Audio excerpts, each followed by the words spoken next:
Hey everybody, my final was on co-teaching and plan times or lack thereof, paired plan times. I think a huge issue with co-teaching is that a lot of teachers don't get to plan together, and that doesn't quite make sense to me.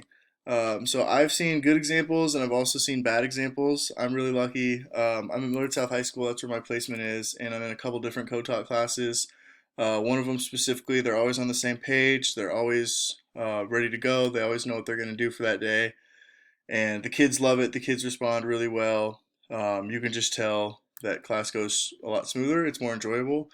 Then I'm in another class where it's just almost a nightmare. The teachers don't seem to ever know what's going on. I see them out in the hallway before classes a lot, trying to scrape something together. I've heard them say, "Oh, do you know what you're gonna do today? I'm not quite ready with my stuff. You take all the time you need. I'm not ready yet," and that's terrible. Um, I know, with the lack of plan times, it can be hard, but we got to do something better than that. So, lack of plan time, I think, can add to frustration on everybody's part. I think students are frustrated when teachers don't even know what's going on. I think teachers can be frustrated if you keep getting new co-teachers if you have no time to plan.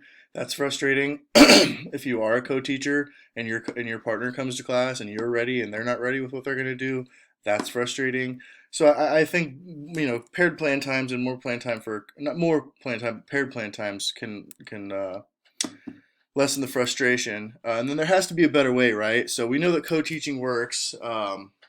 Let's make it better. It's not as simple as just throwing two teachers together and mixing in some kids with IEPs into a gen ed classroom. Like there's a little bit more that goes into it than that, and we need to use that co-plan time to make it better. So my lit review, co-planning for co-teaching, time-saving routines that work in inclusive classrooms. This is Gloria Lodato Wilson. This was my most beneficial article. Had lots of strategies, a little bit less about like specifically getting to know your partner, but how you should plan strategies to, maybe from using Google Docs to meeting up after school to using, lunch times together, anything like that. It had some interesting stuff about like IEP meetings, and it made a great point. If you're a co-teacher and you have somebody on your caseload, your partner, your co-teacher would be a great person to have in that IEP meeting because not only do they know you, they also have that student in class, so they're more familiar than maybe another gen ed teacher would be. They can be effective in that IEP meeting. Effective Co-Planning and Co-Teaching. This is by Donna M. Plessel, Pamela Howard. This is an overall guide to co-teaching. There were some focus on co-teaching strategies. There was more general information about co-teaching itself. This was another one. Like I said, this is a great guide.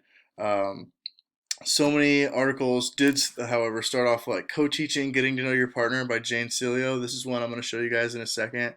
It kind of gave a scenario. Some of you were like this.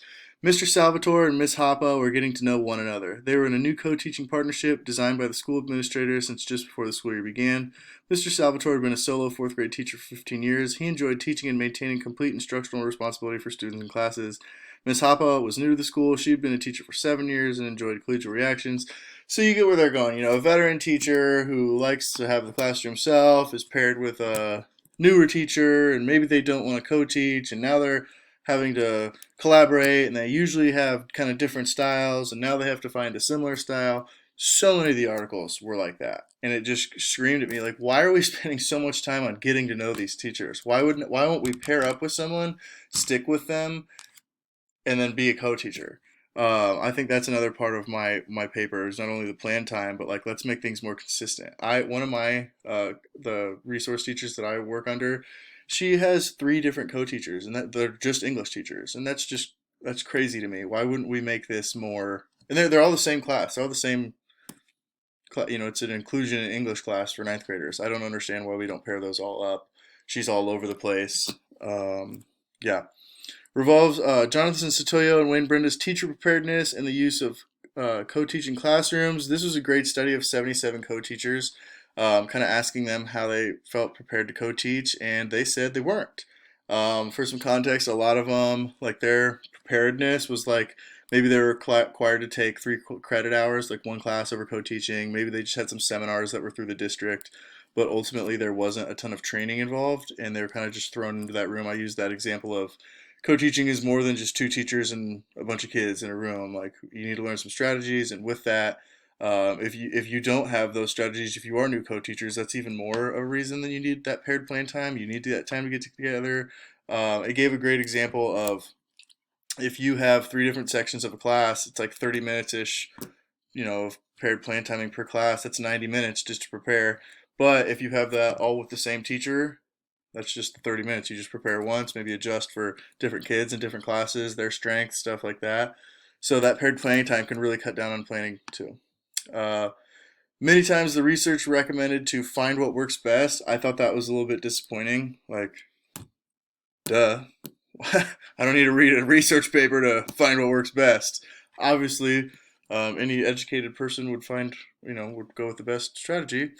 Not a ton of research on keeping pairs of co-teachers together. Again, I thought that kind of suggested that they just got changed and cycled through over and over. That's not fair to the kids. It's inconsistent. That's not fair to the teachers. You always have to meet somebody new and start all over again and plan. Why have teachers all over the place? It's not consistent, stressing everybody out. And once you figure out some strategies that work for your kids, like stick with them, stick with those teachers. So that's my presentation.